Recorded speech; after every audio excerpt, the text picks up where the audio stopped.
뉴스는 현장이다로 이어갑니다. 이 시간은 우선 시사인 주진우 기자와의 인터뷰로 꾸밉니다. 최근 어떤 괴 차량이 주진우 기자 가족을 향해 돌진했습니다. 주진우 기자는 아시다시피 박근혜 오촌 조카 살인 사건을 가장 깊숙이 취재해왔지요. 이런 가운데 박지만의 비서가 심근경색으로 세상을 떠났습니다. 이런 비연사에 가까운 사건은 충분한 부검이 필요한데 보름 정도는 수사해야 하는데 경찰은 이틀 만에 결론을 내렸습니다. 한편 주진우 기자는 잠시 후 들려드릴 인터뷰에서 충격적인 사실을 폭로했습니다. 최순실이 최근 자신과 소원해진 노승일 K스포츠재단 부장에게 너 그러다 죽는다 라고 협박했다는 점입니다. 노승일 부장은 지금 신변의 위협을 느끼고 있다라고 밝히고 있습니다. 주진우 기자 만나볼까요? 주진우 기자님. 네, 안녕하십니까. 예. 우선 차량 돌진 상황은 어떤 상황이었습니까? 인도로 지나가는데 그냥 차량이 차도에서 인도 쪽으로 돌진해온 사건입니다. 그래서 저희 가족 바로 옆에 몇십 센치 옆을 들이받아서 그랬던 사건입니다. 아, 가해자는 누군지 확인이 됐습니까? 아직 확인 중에 있습니다. 확인 중에 있습니까? 도주한 건 아니었고요. 도주한 건 아니고요. 그리고 그 차를 가지고 어디 갔는데 바로 차 주인은 없어져 가지고요. 도주인지 아닌지는 잘 모르겠습니다. 경찰이 그 당시에 왔었고요. 근데 그 다음날 파악해 보니까 사고 처리는 되지 않았던 상태입니다. 어이고, 이게 어떻게 된 겁니까, 이게? 가해자들이 세트 플레이를 한 건가요? 아니요, 그거는 정확하게 파악하지 못한 상태고요. 그냥 우연히 일어났던 일이라고 생각하고 믿고 싶습니다. 네. 근데 저희는 그렇게 믿겨지지 않고요.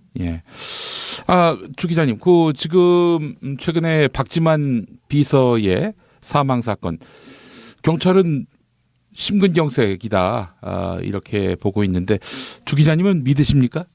경찰이 심근경색이라고 하니 일단은 사인에 대해서 그렇게 생각은 합니다만 좀 더 정밀한 검사가 필요합니다. 만약에 좀 특별한 독성이 있는 약품을 썼다든지 그럴 경우 부검을 해도 바로 유관으로 잡히지 않고요. 정밀 검사에 정밀 부검에 보름 정도 시간이 필요합니다. 그래서 경찰이 이번 사건에 조금 신중을 기하고 좀 수사를 좀 철저히 했으면 하는 바람이 있습니다. 아시다시피 오촌 살인 사건 때 경찰이 서둘러서 수사를 하나도 못하고 조사를 하나도 안 하고 덮었지 않습니까? 그래서 그 의혹이 계속 불거지는 거고 지금도 그 비판과 비난은 경찰이 고스란히 받아야 되는 입장이지 않습니까? 그 명백하게 이상한 살인 사건임에도 불구하고 계속 경찰이 아니다 이렇게 얘기하는 것은 수사도 하지 않고 그렇게 얘기하는 것은 경찰의 본연의 임무를 다하지 않는 것은 분명합니다. 아니 박지만 씨는 어떤 입장인지 좀 들으신 게 있으세요? 박지만 씨는 어떤 입장인지는 잘 모르고요. 일단 장례식을 잘 치르게 돕고 있다고 그렇게 들었습니다. 아니 그러면은 지금 부검을 하고 보름이 안 지났는데 경찰은 심근경색으로 아예 못 박아서 결론 내린 거 아니겠습니까? 하루 만에 몇 시간 만에 이렇게 심근경색으로 지금 사인을 발표한 상태입니다. 아니 지금은 글쎄요, 박근혜 씨가 우선은 실각한 상태고 최순실은 감옥에 가 있고 박지만은 아무것도 아니고 그런데 이렇게 경찰이 면밀하게 수사를 하지 않는 이유는 또 다른 뜻이 있는 겁니까? 수사를 열심히 하고 있겠죠. 그렇게 믿어봅니다. 근데 지금도 좀 섣부르고 너무 빠른 판단이지 않나 생각합니다. 일단 수사를 하고 누가 아니면 어떻게 죽음에 이르렀는지 그 정황을 좀 따져보고 조사를 하고 수사를 하고 그 이후에 발표해도 늦지 않는데 박근혜 대통령 주변에서만 사건이 나면 무조건 바로 발표해서 닫아버리려는 그런 일이 한두 번이 아니지 않습니까? 그래서 조금 의아하게 쳐다보고 있는 게 있습니다. 자, 돌아가신 분, 이 주모 씨로 알려져 있는데 이분은 오촌 살인 사건과 관련해서 제보자다. 그것이 알고 싶다. 제보자다. 이런 보도도 있었고요. 어떻습니까? 오촌살인과 관련해서 연관성이 있는 분입니까? 주모 씨는 그 유경재단 폭력 사건에서도 굉장히 그 핵심부에 있었고요. 돌아가신 좌경철 씨의 근접에 있었습니다. 무엇보다도 저기 박지만 씨의 수행과 비서 역할을 하는 그 가장 핵심 측근으로 꼽히고 있습니다. 잘 알려진 인물, 그 유경재단 폭력 사건, 그리고 청도 그 납치 사건의 가해자라고 보였던 정용희 씨, 예. 핵심 당사자인 정용희 씨가 박지만 씨를 떠나면서 예. 박지만 씨 주변에 그 사람이 없었는데 끝까지 그 자리를 지키던 사람입니다. 그렇다면은 오촌 살인 사건 맥락 진실을 알고 있을 사람이라고 봐도 되겠군요. 가장 가까이 있었던 사람이 맞습니다. 예. 이분의 죽음으로 인해서 어떻게 진실을 찾는데 많은 애로사항이 발생한 겁니까?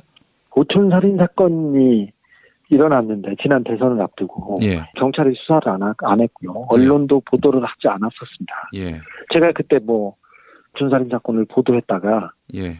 사실관계 그리고 재판 기록, 경찰 기록만 가지고 보도를 했는데 예. 그 사안으로 구속영장이 청구됐었죠. 무척 고생하셨죠. 예. 네, 박근혜 정부 들어서. 예. 그런데 최순실 게이트가 터지면서 오촌 살인 사건에 대한 진실도 조금씩 드러나기 시작했습니다. 예. 아시다시피 SBS 그것이 알고 싶다에서 이 살인 사건이 다뤄지면서 이 문제가 다시 재조명되고 재수사돼야 된다는 그런 여론이 설득력을 얻었고요. 그래서 국회에서도 진상조사단을 꾸리고 예. 특검에서도 이를 조사하려고 하는 분위기였습니다. 예. 그런데 그 찰나에 가장 중요한 핵심 증인이죠. 예. 이 주모 씨가 사라져버린 것입니다. 예. 오촌살인 사건에서 살해를 당했던 박영철 씨도 그 전에 있었던 유경재단 폭력 그리고 청도 신동욱 씨 납치 사건의 핵심 당사자였습니다. 그 사람이 신경 변화를 일으켜서 재판에 나와서 진실을 밝히겠다고 했던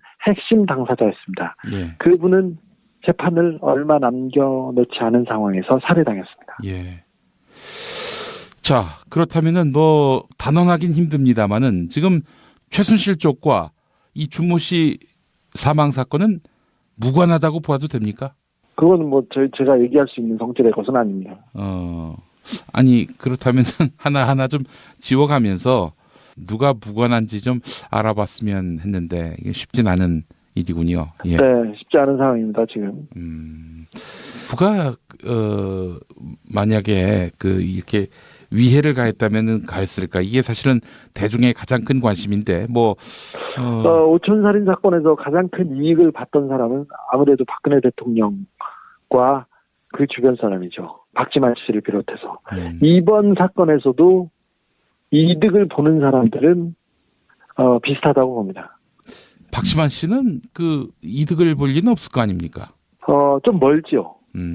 저도 오촌 살인 사건의 핵심 당사자가 박지만 씨 주변 사람들이어서 예. 박지만 씨 주변에서 움직였는 줄 알았는데 예. 점점 실체에 다가가면 다가갈수록 박지만 씨보다는 다른 세력, 박근혜 최순실 씨 쪽에서 가깝다는 내용을 하나씩 조금씩 접하고 있는데 예. 그런 과정에서 이번 사건이 벌어졌습니다. 예. 그렇다면 이번 사건도 글쎄요, 주 기자님이 굉장히 신중하시니까 제가 너무 예단하는 것은 바람직하지 않아 보이는데, 이 어떻게 박근혜 주변에서는 이렇게 말도 안 되는 석연치 않은 살인 사건이 빈번합니까? 그 주변은 많이 죽습니다. 박영철 씨한테. 예. 박영철 씨가 그 심경의 변화를 일으키자 거기서 한마디 했답니다. 예. 그러다 너 죽는다고. 제가 그 오촌 살인 사건을 취재할 때 한마디 들었습니다. 예. 그러다 너 죽는다. 어허. 노승일 씨라고 예. K스포츠 재단에서 예. 중요한 역할을 했을 때. 청문회에서도 아주 두각을 드러낸 분이죠. 예. 네, 그 사람이 그 최순실한테 버려졌다가 그러면 제가 가만 안 있겠다고 이렇게 했을 때 최순실이 불러서 한마디 했습니다. 그러다 너 죽어. 최순실이 노승일 부장한테 그렇게 말했다는 겁니까? 네. 그러다 당신 죽어. 나 무서운 사람이야. 이렇게 얘기했답니다. 나 무서운 사람이야. 최순실이. 예. 아니 노승일 씨는 그 이후로 어떻게 신변의 위협을 느끼고 있습니까? 노승일 씨 주변에 미행과 감시의 흔적이 좀 계속 보이고 있어서 굉장히 좀 위협을 받고 있습니다. 제가 노승희 씨나 고영태 씨하고 통화하면 무사했냐고 이게 첫 마디 인사입니다. 고영태 씨도 그런다면서요? 네. 아까 전에도 통화했을 때 고영태 첫 마디가 무사하세요? 이겼습니다. 아이고, 참. 주 기자님, 이거 하나만 더 여쭤보겠습니다. 아니, 지금 최순실 감옥에 갔고, 박근혜 그야말로 날개가 꺾였고, 이 둘과 무관하게 지금 작동하는 세력이 있는 겁니까? 아니면은, 이 둘이 여전히 힘이 있는 겁니까? 저는 날개가 다 꺾였다고 생각하지 않습니다. 구치소에서, 그리고 그 다음에 청와대에서 예. 보이고 있는 최순실과 박근혜의 행태를 보면 자기들은 아직도 사태 파악을 못하고 그리고 현실을 인정하지 않으려고 하는 것 같습니다. 그리고 아직까지 최순실과 박근혜를 두려워하는 세력들이 있고요. 그리고 그들이 임명하고 그들이 데려다 놓은 사람들이 이 땅의 권력을 아직 쥐고 있습니다. 그래서 예. 쉽게 그렇게 끝나지 않으리라고 생각합니다. 예. 아이고, 알겠습니다. 주진우 기자님이야말로 이거 몸 조심하셔야겠습니다, 진짜. 아니, 저는 괜찮습니다. 지난 대선 때도 이렇게 해서 예. 이런 일이 있었기 때문에 이 친구들이 움직이기 시작했구나 이렇게 생각합니다. 김어준 총수는 저한테 지금 위협이 있을 때마다 저한테 이혼을 권유하고 있고요. 그 이후에 제가 또 위협을 느낄 때가 있었습니다. 근데 절친한 가수 이승환 형은 그래서 방송에 나가서 제 신변을 걱정하면서 울었었죠. 힐링 캠프에서. 예. 물론 통편집 당했지만. 예. 그런데 간혹 이렇게 정치적으로 어떤 시기가 오거나 중요한 때가 되면 협박을 한다든지 위협을 가하는 사람들이 있어요. 그래서 제가 좀 잘 보고 있어요. 그래서 저는 별로 걱정하지 않습니다. 걱정하지 않는 게 아니라 잘 헤쳐나갈 수 있다고 생각합니다. 예, 알겠습니다. 자, 주진우 기자님 오늘 말씀 잘 들었습니다. 감사합니다.